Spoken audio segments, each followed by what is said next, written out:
în primul lor dans pe Adelina și Alin. Cine îmi deschide calea norilor, mă însoțește în gând pe drumul lung. Cine îmi șoptește taina florilor, cine mă așteaptă-n brac când am să ajung. Numai tu mă faci să-mi doresc să ajung acasă și să te iubesc. Toate stelele întâlnite ieri în calea mea. Vreau să ne mai treacă un pic din emoții. Haideți să ne aplaudăm încă o dată. Numai tu ne duci lumina toată viața. Tu ești împlinirea mea. Cine îmi citește cartea viselor, cum se împlinește vraja lor.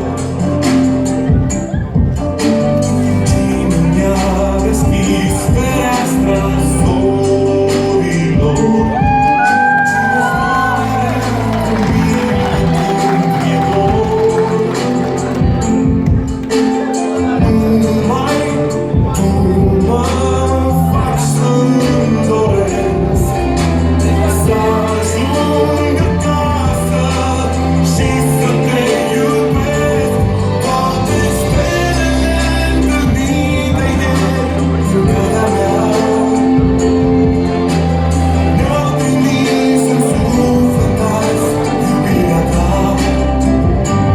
Numai tu mi-aduci lumina toată viața. Tu ești împlinirea mea.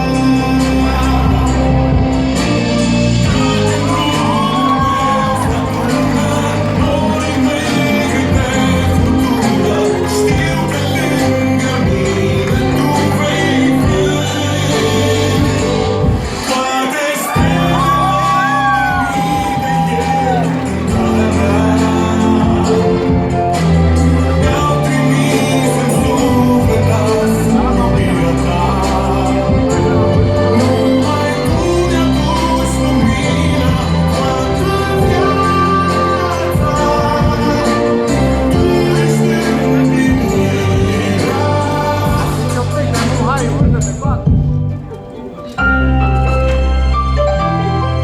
Merită toate aprecierile și aplauzele noastre. Tu ești împlinirea mea. Cel mai proaspăt cuplu format, Adelina și Alin. Și invităm și nașii pe ritmul de dans.